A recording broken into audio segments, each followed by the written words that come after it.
Okay, welcome to another Highland League weekly Friday preview show. Looking ahead to another packed card full of Highland League action. We'll start with the game that's going to be our main game this weekend, our highlights game, which will also have reaction from, pretty obvious I think for most onlookers, Brechin City against Buckie Thistle.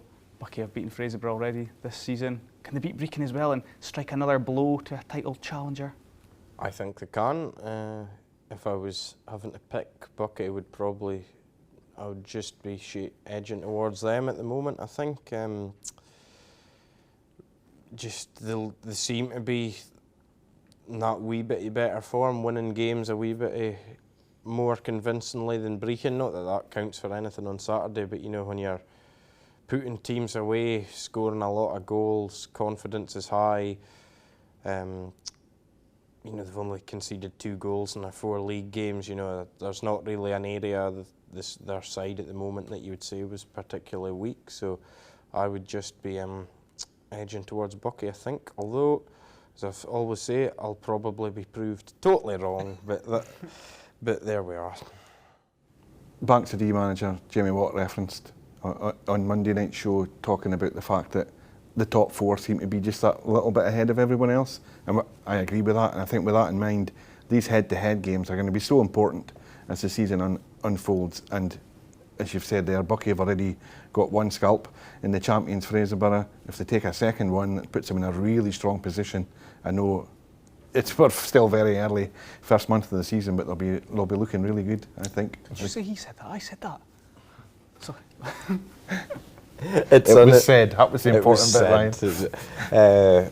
Can I go over it with a fine-tooth comb? Last season, it was probably the head-to-heads with Buckie and Fraserburgh that cost Brechin, because they beat Buckie at home but lost at Victoria Park, and they lost both games to Fraserburgh. So, you know, I know there's other points spilled, but it's one of them. If we look back at the end of the season and there's a couple of points between them, we might say, well, if there's a winner on Saturday, that was a difference maker. Yeah, it's an exciting one. So, like these ones, you talked about Banks today. Earlier on, they host Keith this weekend. Looking to bounce back from the defeat up at Brora. Keith coming off the back of a 2-1 win against 10 men at Clattenacudden. This will be a tasty one, I think, actually. A decent game in store. Keith are always a tough team to play, I think. And they'll enjoy taking on Banks City. Banks City will have learned a lot in contrast from their trip to Brora, I'm sure. It's what have they learned? It's what we're all now looking to see. I'm struggling to pick a winner, to be honest, because I just think Keith are capable. Keith are very capable on their day, so it should be a decent game, this one. They've got a bit of form as well. Keith have picked up 4 points from their last 2 games, which, you know, after the start they had, just builds up the confidence again, which is always handy. But I do think these are the sort of games that when Banks City come into the league, people are probably looking and expecting them to win. You know, games at home on their AstroTurf against sides who were in the bottom half last season. These are the sort of games where Banks City would probably be expected to win. But as Thardy was saying, you know, there's no reason why Keith can't go and pick up a positive result. Talking about tight games, I think Clattenacudden against Turriff this weekend looks pretty tight. Would you concur? I would. 2 footballing sides, 2 sides that there'll be plenty of. I tell you, if you're a neutral in the Inverness area on Saturday, that would be worth going along to watch, because there'll be plenty of good football played in that game. That's Goals for sure. Guaranteed. Nil now that you've said that. But I think that'll be a good game, and it's probably, I mean, with what I've said there, I wouldn't be surprised to see, you know, an entertaining 2-2 draw or something like that. Yeah. Forest Mechanics against Huntly. Huntly fresh off the back of their first points, but Forest, we talked about them on Monday, how they're showing up really well in the early season. They look like they could be right up there in that top pack this term. I suppose for them it's just about keeping showing it week after week. Well, you've asked, are Forest back already? So if they really are, then this has to be a game they're looking to try and win, I think. I would agree. Mossett Park, especially in recent times, has been a bit of a graveyard for Huntly. I can't recall certainly in the last 6 or 7 years, I can't recall them winning there once, actually. So regardless, even like last season when they went there and Huntly were probably in a better run and, well, finished higher than Forest, I think they still lost quite 3-0 or 3-1 or something quite comfortably in the end. So maybe there'll be a change in fortune, but I mean, right now you would have to make Forest favourites for that one. We've talked about Alan Hale and how impressed we are with him at Huntly. We've talked about them, you know, they've brought in quite a lot of quality players, especially attackers. Surely this season will kind of kick-start at some point for Huntly. Well, you'd think so, but if you go on a long run, a sort of struggling at the start of the season, it becomes very hard to get out of. I mean, if you look at even, not that it's a direct comparison, but if you look back at sides that have maybe had surprisingly good seasons or things like that, a lot of the time it's probably built on making a really good start. Like a classic example, and this isn't a like-for-like example, but when Buckie won the league 2016-17, and Graham Stewart and others at Buckie admitted that it was a total surprise really in terms of their expectations for the season, but they got up there, they won it in the last day, beating Cove and goal difference. They made such a good start. I think they won their first 15 games or something like that, and if you can get a good start, it can carry you through difficult spells. But if you have the sort of reverse, where Huntly have had quite a tricky start, 1 point from 4, it's more difficult to snap out of that. I'd also add in, Huntly probably have that second season syndrome in a way, and that there'll be a level of expectation now around Christie Park given how they fared last season. Our second game this weekend is Inverurie Locos against Formartine. Inverurie coming off the back of a disappointing result against Forest. Formartine, a solid, if not spectacular, win last weekend to keep their early season form going. This, again, toss a coin for this one. Quite possibly. This is the definition of a tasty clash as well. Local derby, it's always quite spicy. It's probably added to as well by the fact that there's quite a lot of players have sort of turned out for both clubs as well at some point. So there's players have got come and gone between the two, and it's hello Gary Wood and others, Jamie Mickey, Andy Reid, Callum Dingwall. He could go on, but no, it's pretty tight again. Both sides really on their day would fancy winning. You look at the way Formartine have started, some of the performances they've put in, they've been good. Inverurie, I mean, if Inverurie can play like they did at Rothes a couple of weeks ago, they'll be difficult for any team to contain, but then it's probably finding the balance somewhere between that Rothes result and performance and then losing 1-0 at home to Forest. If they can, if they're somewhere in the middle, they'll probably still be quite hard to beat.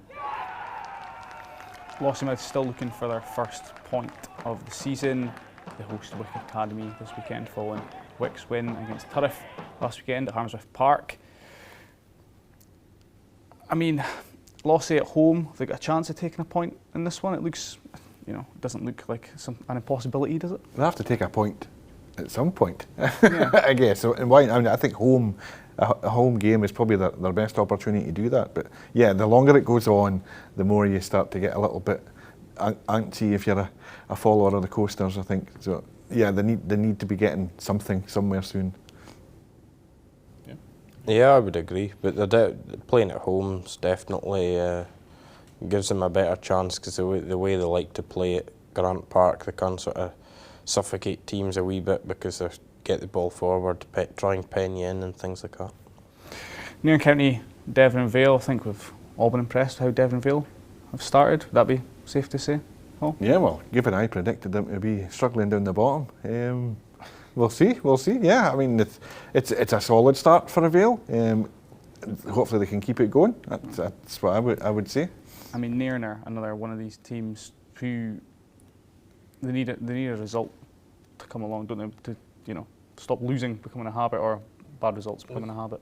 They're just looking for a win. I mean, they haven't been helped by Fraser Dingwall picked up an injury first day of the season, and he's sort of been struggling since, and he's playing at centre half's a big player for them. A couple others have been playing with knocks or missed games here and there. But I think for Nairn, being realistic, if you want to progress this season, these are the kind of games at home to Devon Vale where you probably need to be winning, I would suggest.